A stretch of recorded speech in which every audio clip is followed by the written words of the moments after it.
So the other day, I'm sitting at home. I get a message from Tom Darby saying, "Hey man, you want to come on the radio for an interview?" I was like, "Yeah."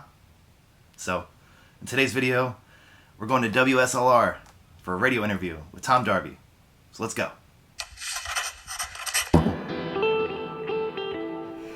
So I'm in the studio now with Justin Layman, and that was a tune you just recorded?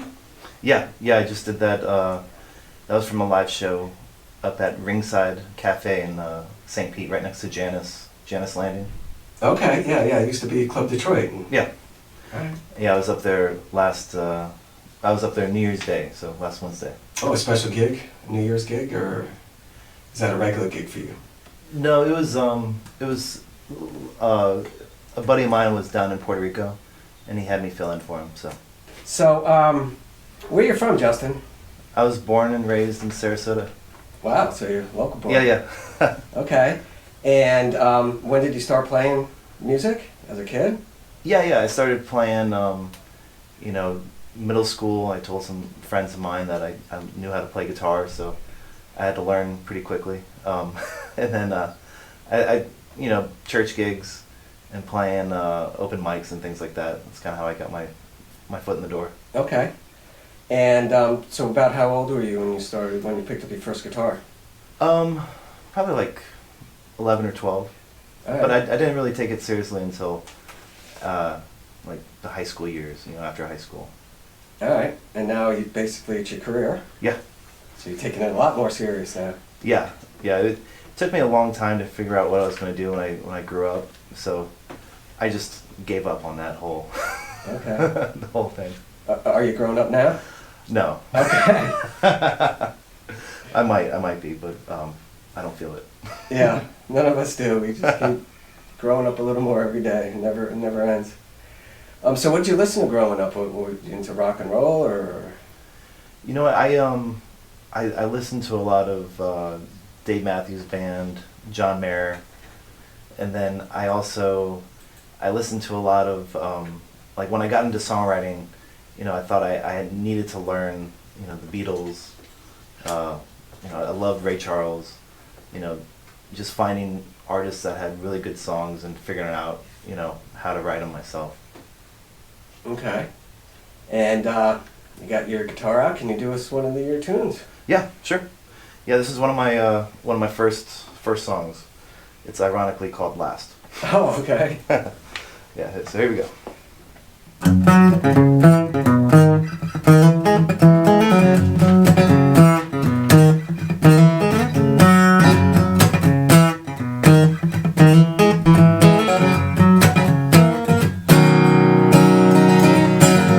Sunshine dries my tearful eyes, so bright I cannot see.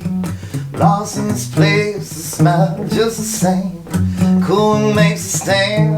I search for great doors.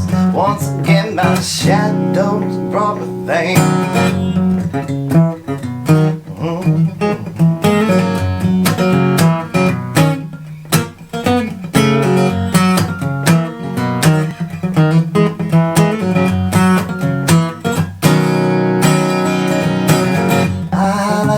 Child, it's a game to see them stare.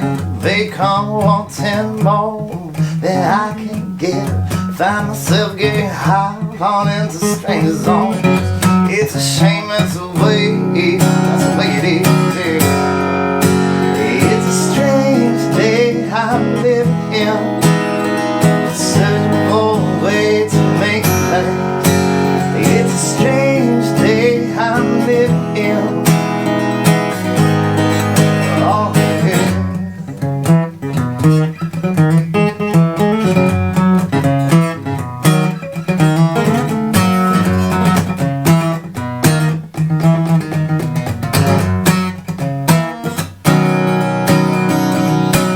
Why don't I take my pride? I call it quits, get up and leave. Blame on fame is still a dream to me. Try to see the light, see it from where I stand, but expect insight from the blinds, accept faith in the can. It's a strange day I'm living in, searching for a way to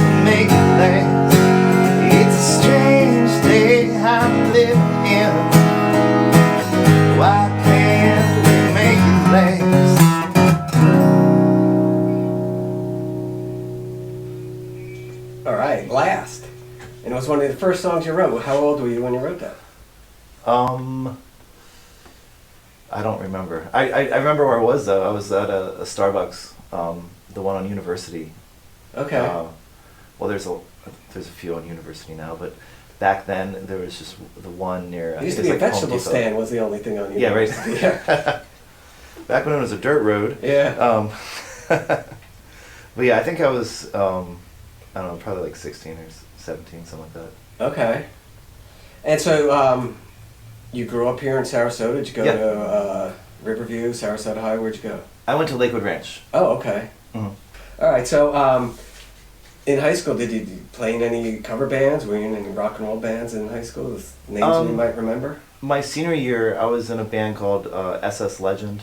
SS Legend. And we had a song that Venice High School actually voted for their senior class song. Wow. Yeah, it was called Memories. And did it win? Yeah. Oh, wow. So, unfortunately for all those people back in, I think it was 2005. So the senior class of 2005 from Venice High, you'll know that song. Okay. But yeah, we it was like a one of those high school punk bands, and yeah, I learned a lot, playing with those guys, and eventually I took on the role of the lead singer and started my own band. Okay. Yeah. Did you guys happen to play a rock little festival at Pineview or something? Because I kind of remember that name. We did play at Pine. That was one of my. That's when that my was my daughter was in first school. show. I remember that. That's cool. Yeah, that was 15 years ago. I guess. Yeah. That was my first concert with the guys, and because I was the rhythm guitarist. It was like a battle of the bands or something like that, right? Well, we were brought on as like the band that just entertained while, like it was like the side band of like a talk show. Almost. Oh, okay.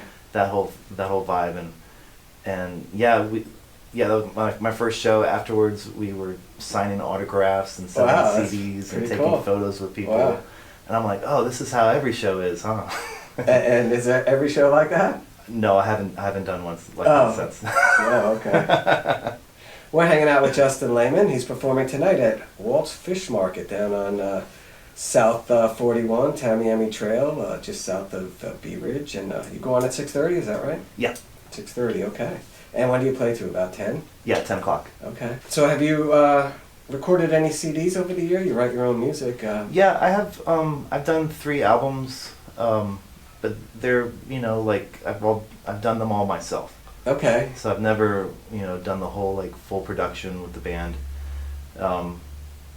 When my band was going back in the day, we used to go up to Full Sail Studios in Orlando. And we were hired to be the band for the weekend or whatever. And while the students learned how to record, we got 2 tracks out of it, and we did that maybe like 10 or 15 times. At one point we were the most recorded band at Full Sail. Wow. And someone beat you. Well, who beat you? We haven't been back in a long time. Oh, okay. Yeah. But you still might have the record. Yeah, we might. But yeah, we so I have all those tracks. I'd love to get those mixed down and put on a record. That's kind of my ultimate goal. It's just finding the person and the time and most importantly the money. Okay. They don't do that there. They just do the rough mixing, or they give you there's no mix on their side. They just whatever you record, that's what you get. So you have to go in and set the EQ and set the levels, but other than that, you're using a $1 million board there, and it's on reel-to-reel tape. It's awesome. I was just wondering if they had like a course in post-production, and you could take it. Let them do it for you, because the teachers are gonna be behind it. There were some guys, some like newer teachers at the time, that would hand us their cards and be like, if you want to mix, we can work something out, on the side. But no, we never did that. We were too young. We weren't smart with that. All the money we made went towards some beer and and pizza and stuff like that. So Yeah, we really didn't. Yeah, it would have been nice to have a manager or some sort of guidance Okay. along the way. So, as you mentioned earlier, you're still growing up. Yes. Okay. Yeah, we were right out of high school. All right. It was weird too because we'd pull into the school, and there'd be a group of people waiting for our car to get there so they can help with the gear, and someone would have like a list of restaurants nearby, and like it was just, they treated us like rock stars. So we were nothing close to that. If we were just some musicians that lived outside of the bubble. Yeah. Well, those guys wanted to be roadies. Yeah, They probably are now. Yeah. They're on the road with somebody. Yeah, and it's cool to see the where all these people are now. And I think one of the guys we worked with a lot, ended up having a close relationship with Beyonce. Oh, wow. So he did a lot of A&R work with her, and so it's cool to see all these people working with big names along the way. It's fun. Yeah, absolutely. And I understand you spent a few years up in Brooklyn? Yep. Yeah, I lived there for about 2 years. Okay. Tell me about that. Yeah. Well, I was writing music with a local musician by the name of Sarah Nelms, and one day we decided that we were going to start dating, and the only bad part about that was at the time she was living in New York and I was down here, so I had to move. So that's what I did. Packed up my things. And so she was there first. Yeah, she was there first. I transferred with my job at Guitar Center. So I went to the store in Manhattan, got to see some really cool musicians come through, and a lot of great stories. But yeah, I miss New York. I ended up proposing to Sarah at the Strawberry Fields. Oh, in Central Park. Central Park. Awesome. Right, and then the Imagine Circle. Uh-huh. That's on my YouTube channel if you want to check it out. But it's, yeah, and then we decided to move back here because, we wanted to start a family, and now we have a daughter who's almost 2. Awesome. Yeah. Congratulations. And her name is Brooklyn. Is it really? Yeah. Oh, that's cute. Nice.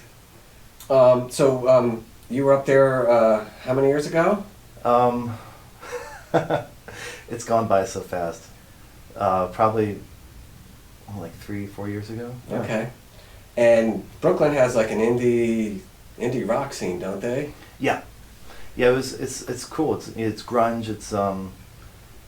It's true. People speak the truth or try to.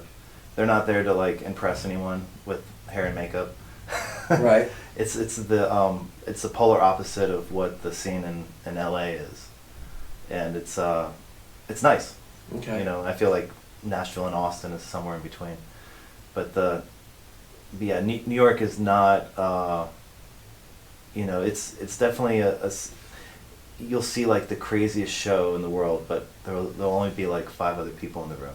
Okay. And it's like, holy cow, like I was playing a gig up there, and I was opening up for this guitarist who played with Joan Jett, and literally the next night I'm watching TV and watching the Hall of Fame induction for Ringo Starr, and Joe Walsh is on stage about to take a solo, and something happens to his guitar, and this guy walks up and plays a solo instead. I'm like, holy cow. Wow. I was just in a room with this guy, playing for 5 or 10 people, and I thought it was that they were lying to me that he was the guitarist for, and it's just it's crazy. It's there's definitely a really good energy there, and some of the best songwriters, but also like you go to an open mic around town here, there might be like 5 or 6 people there.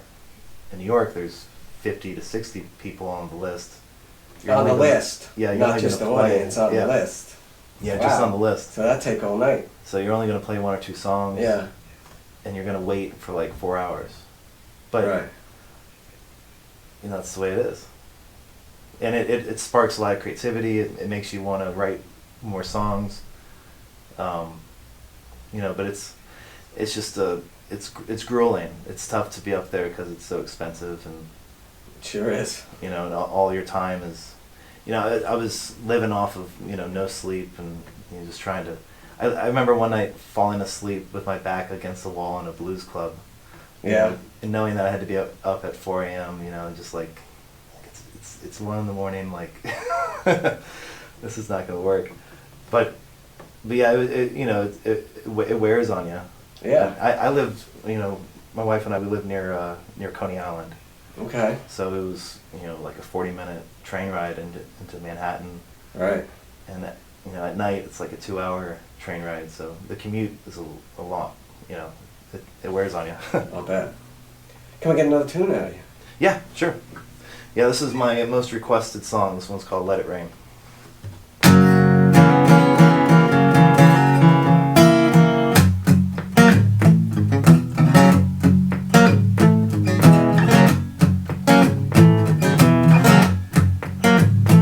Let it rain, let it creep on down. I hear the noise, but don't make a sound. It floods my mind, frees my soul. Lightning and thunder, the wind starts to blow. Say, let it rain, let it rain, let it rain down. Let it rain, oh, let it rain on down. Said, Mr. Please, will you save my soul? Just stay to me, eyes black as coal. He began a song, held his hands in the air. He played as it rained, now it's raining every way. Said, let it rain, let it rain, let it rain down. Let it rain, oh, let it rain on down. Rain down on me, rain down on me.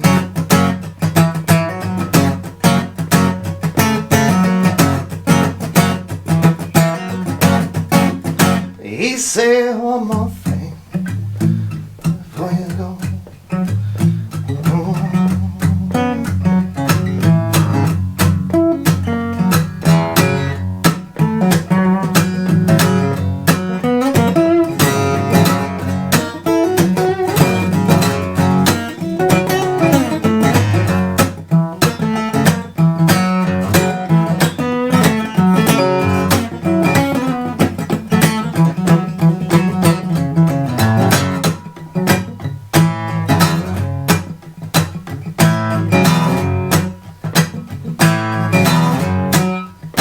There one more thing he said to me.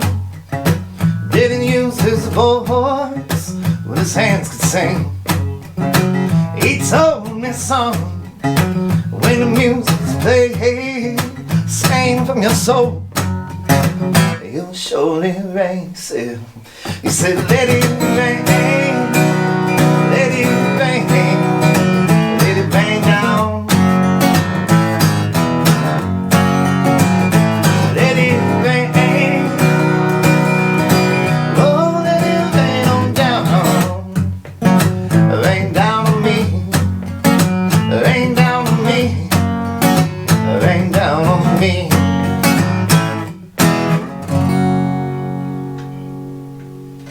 All right, good stuff. Let It Rain Yeah. by Justin Layman. Justin will be performing tonight at Walt's Fish Market outside the Tiki Bar there on South 41, just south of Bee Ridge. Starts at 6:30, runs until about 10 o'clock. And Justin, do you perform as a one-man band, or do you have accompaniment, or both? I perform mostly as a one-man band now. Okay. And recently, like that song I played before I came on, it was, you know, I have a kick drum on my right foot and a hi-hat on my left, and I'm sitting down, you know, playing guitar and singing, and that's what I'm trying to do most of the time. But if you catch me playing at a restaurant, you know, in the corner of the room, where you know, it's gonna be too loud, or it's gonna be not enough space to do that. You'll see me with a loop pedal and playing more solos and singing and that type of thing. So you do some looping? Yes. Okay. Yeah, I don't rely on it. Like when I'm playing drums with my feet, it's hard to, it's one or the other, right? Yeah, I haven't figured out a way to control the loop pedal with my hands. I think if I can figure that out, I can do it. But yeah, it's a whole nother animal. But I really want to get more gigs where I'm playing drums with my feet and doing that one-man band type of thing. And speaking of which, I have a video called One Man Band, that I made on YouTube right now that you can check out. All right. It's from that show I did at Ringside. So. Okay. But hey, 2020 just started. What are your big plans for the year? I'm focusing a lot on the YouTube channel. Okay. I just hit 100 subscribers the other day, so that was a huge milestone for me. I'd like to hit 1,000 by the end of the year, and I'd like to do more shows with the drums on my feet. All right. And try to. It's good exercise, I'm sure. Yeah. Oh man. Yeah. In the video, I actually talk about how that morning, the morning after playing that gig, I stood up and I tried to pick up my daughter, and I just fell right back on my back. It was terrible. My legs just gave out on me. Yeah. I was like, ooh, that's not good. But yeah, just trying to keep the ball rolling. I have a podcast I'm doing. I'm trying to get that going or keep it steady. It's like trying to find people on it is tough, and I've been doing it maybe like once a month. I like to keep that a little more consistent. But yeah, just playing gigs and being happy. All right, that's what it's all about. Picking and grinding. That's right. Yeah. All right, well, I know you got to get down to Waltz and find your parking spot and get set up for your show at 6:30. So yeah, thank you so much for having me on. I really appreciate it. And we'll have you back, I'm sure, again and again. We're going to take it out with a tune you recorded, "Ghost of Mississippi." You want to tell us a little bit about it? Yeah, this is written by the Steel Drivers, and I really like it. And I played it the other night, and I thought it went well. So. All right, so we're going to take a listen. Now, where was it recorded? This is at the Ringside as well? Yeah, the Ringside. All right. Hey guys, thanks for watching. Again, just want to thank Tom Darby for having me on, and WSLR, great local radio station here in Sarasota. Check them out. I'll put a link down below so you can listen live wherever you are. And yeah, also hit the subscribe button. Stay tuned for the next video. Thanks for watching. See you guys later.